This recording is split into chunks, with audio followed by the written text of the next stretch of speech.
Okay, so now let's talk about the newest smartphone in the sub 30K category that's making waves, which is the Asus Zenfone 5Z. It comes with a Snapdragon 845 processor. This is the second phone of its type in the Indian market. It comes with 6GB of RAM, and the variant we have has 64GB of onboard storage. There's also a 128GB and a 256GB storage variant available. Now, what's really interesting, and one of the things that stands out for this phone in comparison to everything else in the market right now within this price bracket, is for this spec you also get the ability to put in a micro SD card. Other phones, generally the ones that compete with this, don't allow that, which is the OnePlus 6 or the Honor 10 don't have a micro SD card slot. But with this one you can expand the storage up to 2 terabytes.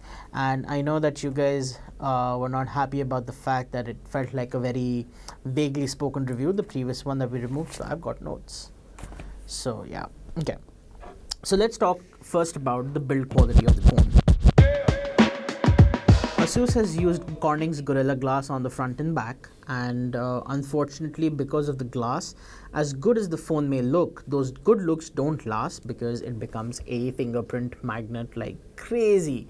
No matter how much you clean this phone, it's going to get dirty, and it's going to get dirty quick.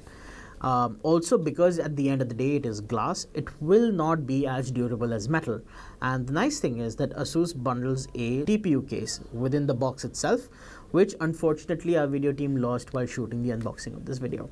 Anyhow, so I've been forced to use this phone without a case, and I've already put some scratches on it, unfortunately, because I have a keychain, which is this Batman keychain.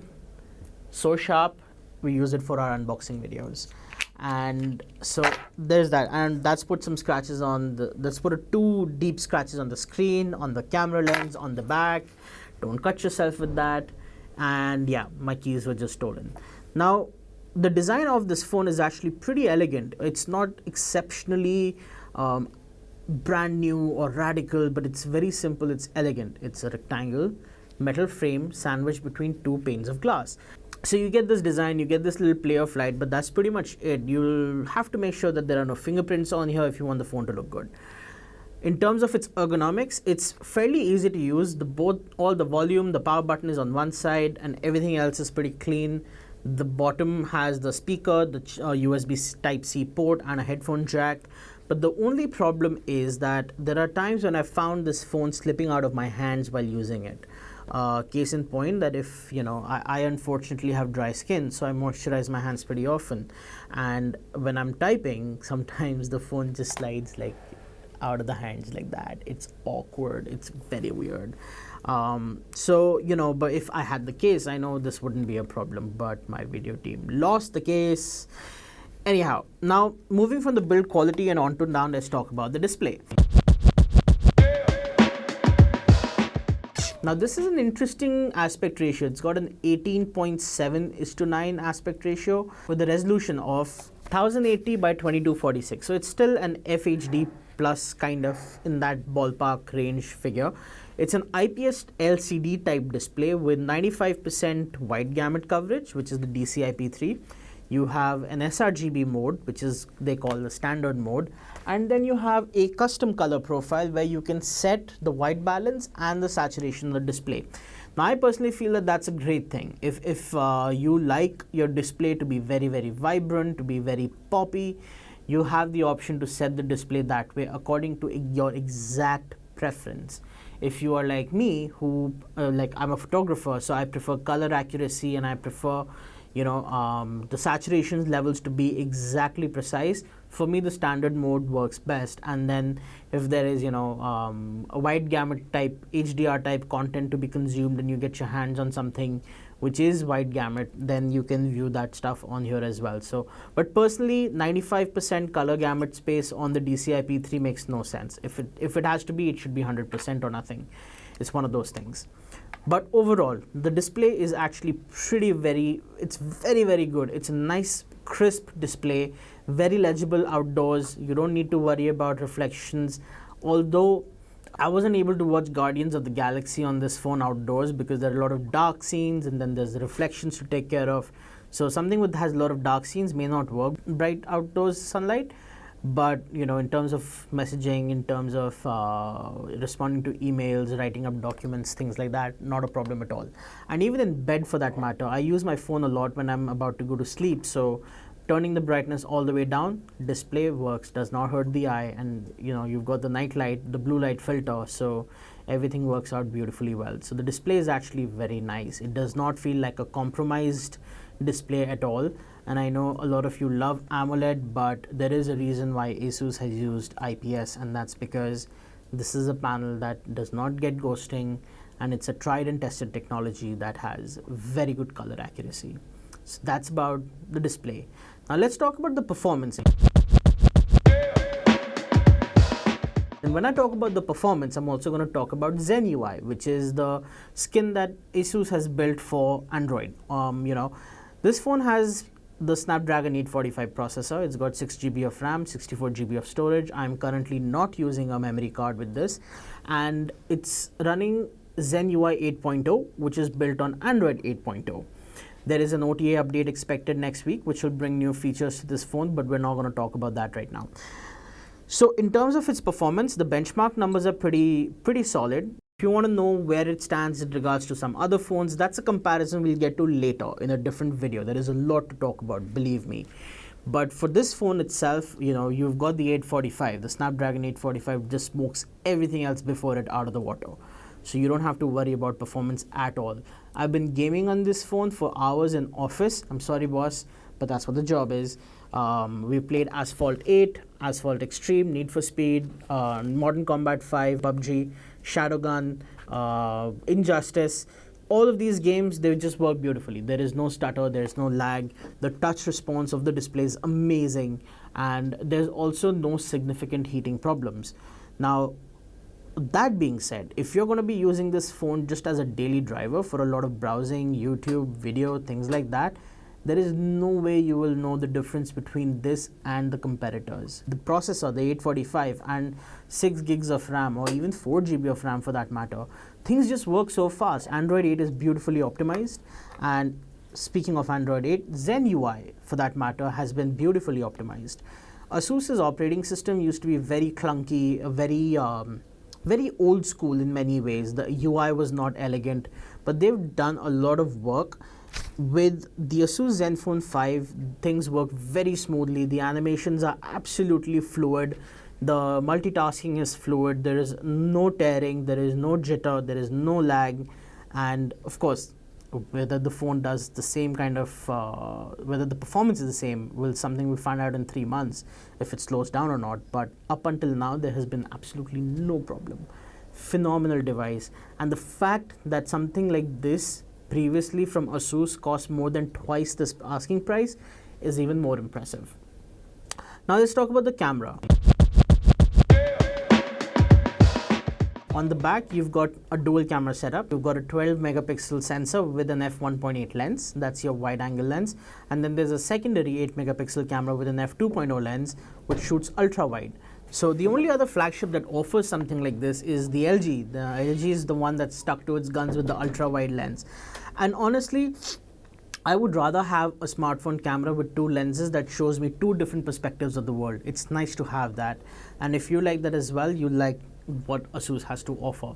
The photos have good detail. It's the AF is quick, and I'm told Asus is working on an update to the camera which will bring even better AF performance.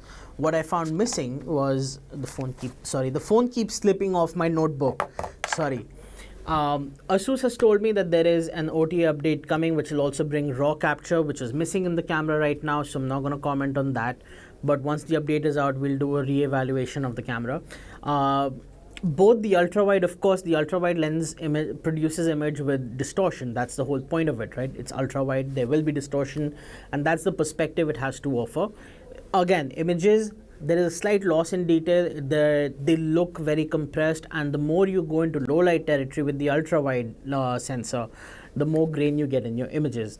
The primary sensor, however, still manages to produce very good noise-free images in low light. Aggressive noise reduction, yes, but in many ways better than what we've seen so far in most cameras. Now, with the selfie camera, which is also an 8 megapixel sensor with an f2.0 lens, Asus is also offering various beautification modes, and in fact, there is a separate app called Selfie Master, which is all about making you look better.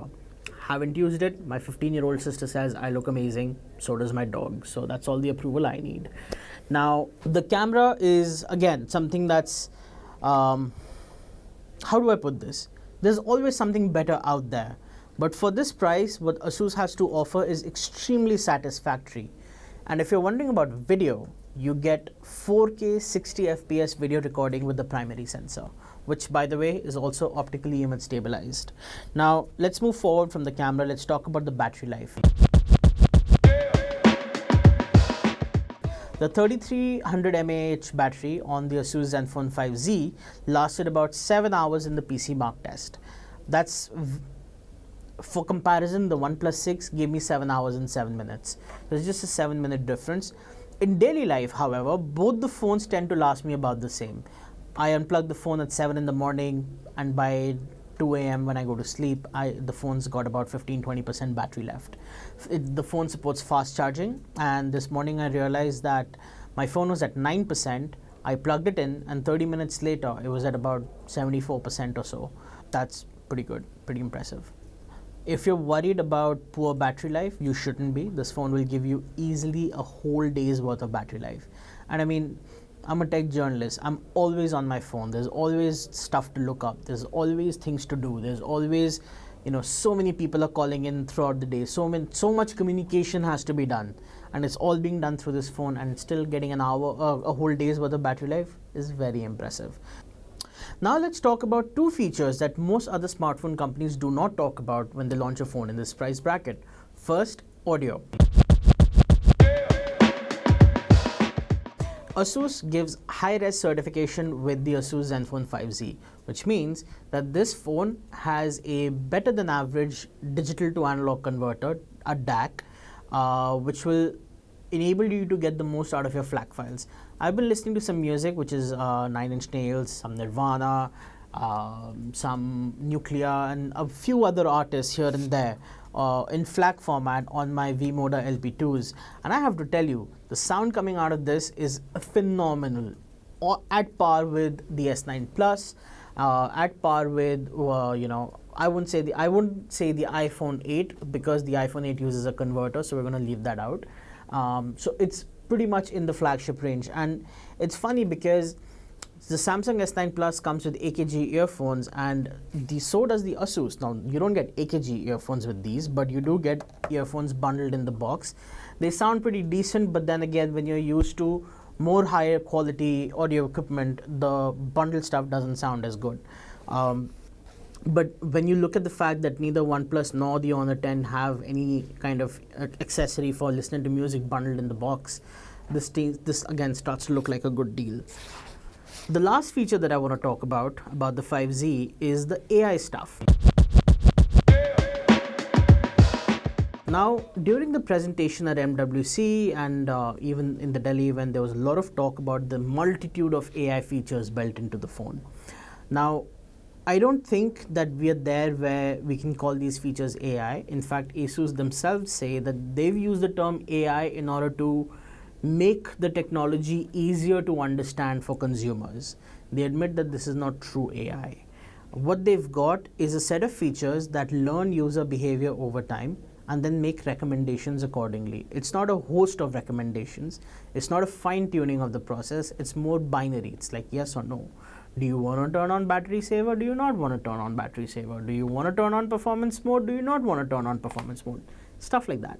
So unfortunately, to really test how quickly and how effectively these features work, you need at least a good month to 2 months with the device, and we've not had that. So I'm not going to comment on it, but what I can say is that Asus allows you to turn these features on and off, which means it is easy to tell when these features are working and when they are not.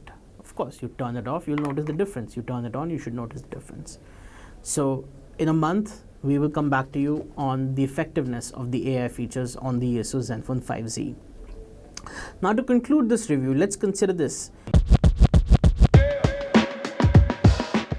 You've got a phone that costs 30,000 rupees, cheaper than its counterparts, and you get a good, elegant design. Sure, it's slippery, but there is a case provided in the box. It's got a screen that's at par with its competitors. It's got a beautiful, I would like to call this phone beautiful. I wish it wouldn't slip out of my hand so much, but I guess the case would fix it. It's got stellar performance. Zen UI is extremely fluid. It feels like a breath of fresh air from Asus, to be very honest. And my only concern would be how quickly would they be pushing out software updates and how on top of the game they will be in releasing new features to existing phones like the Zenfone 5Z. That we will see over the course of next 1 year. Nothing before that. It's got a pretty impressive camera setup. It needs work, and I know Asus is working on it, so I'm looking forward to that OTA update, but the camera is still very, very impressive. It is not something that will let you down. And in terms of battery life, you again get an entire day's worth of juice. So for the price, the Zenfone 5Z is a steal. I won't call it a steal, actually, I take that back. The Asus Zenfone 5Z is great value for money. But the best thing is that now you, as a buyer who has anywhere between 30 to 40,000 rupees to spend and want a great phone, you actually now have choices. Up until a year ago, the choices were not really there. But with the 5Z, with the Honor 10, with the OnePlus 6, you've got 3 devices who have their own unique strengths and weaknesses, and that's the best part. You get different advantages with each phone, right? And we're going to talk about those in a completely separate video coming out in a day or two. But for now, the Asus Zenfone 5Z scores very well in our tests in the Digit Labs and is a device that we would definitely recommend to anybody who is looking for a phone that is great value for money. Thank you guys for watching, and in case you like this video, make sure to hit the like or subscribe button.